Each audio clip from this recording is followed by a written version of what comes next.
Hi, my name is Amy Jones. I'm one of the editors at Northlight Books, and I'm here today with Annie O'Brien Gonzales. She's been in the studio working on her demonstrations for her expressive painting book. Hi, Annie. Hi. How are you, Amy? I'm great. How are Good. you? Good. Good. First, I want to ask you a little bit about your background. How did you get started in art? Do you have formal training, or did you just pick up a brush and start painting one day?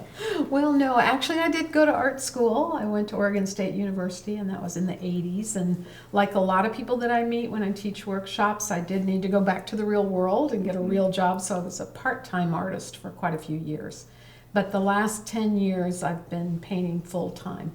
Really? Mm-hmm. Full time. So what kinds of mediums do you work in? Is it just acrylic? No, I like to work, I really love oil. I love oil and acrylic, and then I add mixed media. I love paper. I collect a lot of paper and ephemera that I put into my paintings. And then recently, in the last 2 years, I've started with oil and cold wax, which I really love on panels. That's fun. Yeah, it's a lot of fun. Are all of those mediums going to be in this expressive painting book, or is it just going to be focused on one? No, we have all of them. We have projects for all of them. We've got a little bit of everything in this book. The common denominator is the color. Okay, the color. That's what ties it all together. Right. Annie is one of the artists in our Insight mixed media competition book. She was in Insight Dreams Realized, the first book.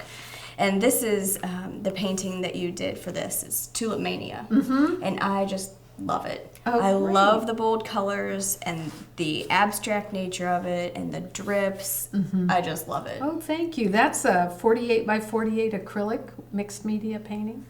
And the story that I told for that particular painting in your book was about starting to go large with paintings, because because I was working and I was painting part-time, I painted small paintings, but I sort of made this step to go large and have gotten larger and larger. Yeah, I am used to working in an art journal, and it's tiny. Yeah. Because going large, that is intimidating to me. When we did our painting demonstration a little bit ago, this big canvas, this is huge to me. Yeah. Yeah, scale is something that's important to think about, and it's like sort of the next step for a lot of people in painting once you get comfortable with all the other elements. Yeah. One of the other things that I noticed, you're in the second Insight book, Color Passions, which is very fitting for your work. You have two paintings in here, Stargazers and A Place to Go. These are, when I saw these and they had your name attached to it, I was completely shocked. I thought, how is this the same person who did this very abstract Tulip Mania painting? So, do you experiment with all of this? Well, the common denominator, as I mentioned, is color. And really, I have a chapter in the book actually about determining which elements are most important to you and thinking that through. And for me, it's really color and shape and then texture.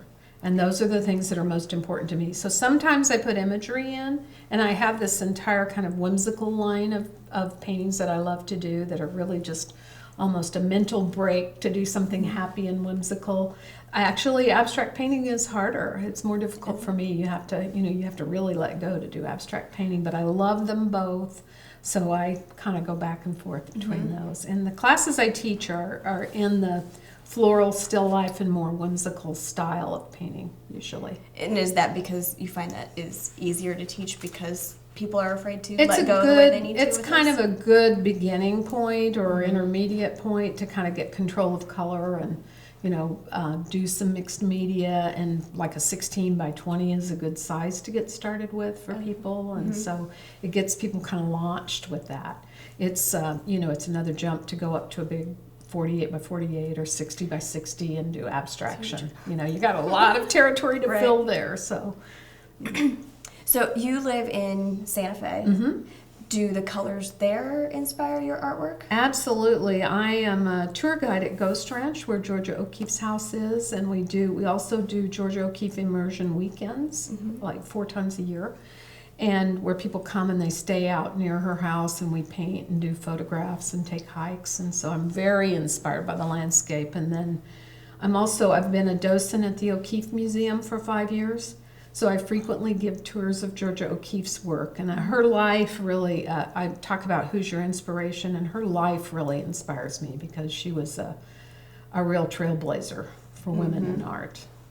But you also mentioned earlier when we were just chatting that her techniques are really interesting to you They're as very well. interesting, and I feel like that's something I can bring to people on the tours there is her art techniques, which sometimes it's mostly focused on her history, but her techniques are really interesting because she went to a classical art school, 2 different schools, and learned really classical methods, and then she said, I'm going to stop this and I'm going to develop my own way of painting. So she had all the basics down, and of course she was a genius, but then she began to paint abstracts, and then she went into abstracting. Her florals are also very abstract, and her landscapes, and she has a lot of abstraction work, but she has certain elements that she held on to from her classical training. So I find that really interesting because we're talking the turn of the century and into the 20s when she did all this. So. You're right, a trailblazer. Yeah. Yeah. Do you have, aside from Georgia O'Keeffe, are there any other artists who inspire you, or where do you get your inspiration for the paintings that you do on an everyday basis? Well, I would have to say that Matisse is probably my biggest inspiration, and it's funny because when I look back to college, the 2 posters in my dorm room were Georgia O'Keeffe and Matisse. Okay. And then a living artist who there are a few living artists that really inspire me. David Hockney is somebody that inspires me because I love his work. He uses color, he uses shape, and he's very loose. But he also isn't afraid to try different media. He's done photography, he's done collage, now he's doing iPad paintings, which I've been experimenting with. I'm doing a lot of iPad paintings using that program that he uses. So to me, he's a real inspiration as well. We might have to get a couple of your iPad paintings and put them on our website. They're really fun. It's a lot of fun to do. Yeah, and you can do them anywhere, even in the airport. So can you tell me a little bit about your art routine? Do you work on one canvas and see it all the way through, or do you work on a lot of canvases at different steps?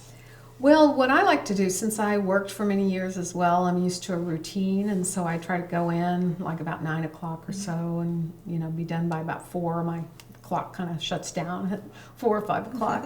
But I work on a lot of things at once. I'll do a number of starts, and I have a nice big white wall I can hang them on and look at them, kind of study them, and then get another start going, and then I'll come back in and finish a few things. There's always something to do that way. I bet that really helps too when you are traveling for your classes and when you teach. That probably adds up.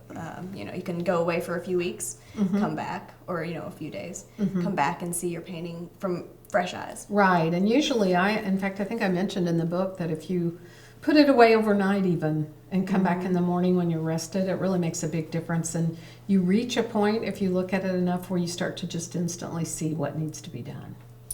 Yeah. I'm not to that point yet. It happens. Definitely. So speaking of your art classes, where can people go to find out more information about how they can register for these? Well, everything's on my website, www.annieobryangonzales.com, and I have workshops in my studio. They're very small because I have a small studio, so it's only 5 or 6 people at a time. So I usually do 2-day or 3-day workshops. I also work individually with artists who want to spend a day or a half day with me and just walk through some painting techniques. And then I teach in other locations, and they're all listed on my website. Can I sign up right now? Sure, absolutely, yeah. When I'm in Santa Fe, Come on down. It's great. It's a great place to visit, and it's a beautiful area for a studio. And I usually take my students through the O'Keeffe Museum, and then we do a Canyon Road walk, and so it makes for a nice trip. Yeah, that sounds lovely. Well, thank you so much for joining us today. It's been a lot of fun working on this painting and getting to know you and talking about your art. Oh, you're welcome. Great. Thank you. You can find out more about Annie's book on expressive painting at northlightshop.com or createmixedmedia.com. And be sure to check out Annie's website, which once again is AnnieO'BryanGonzales.com. Thank you.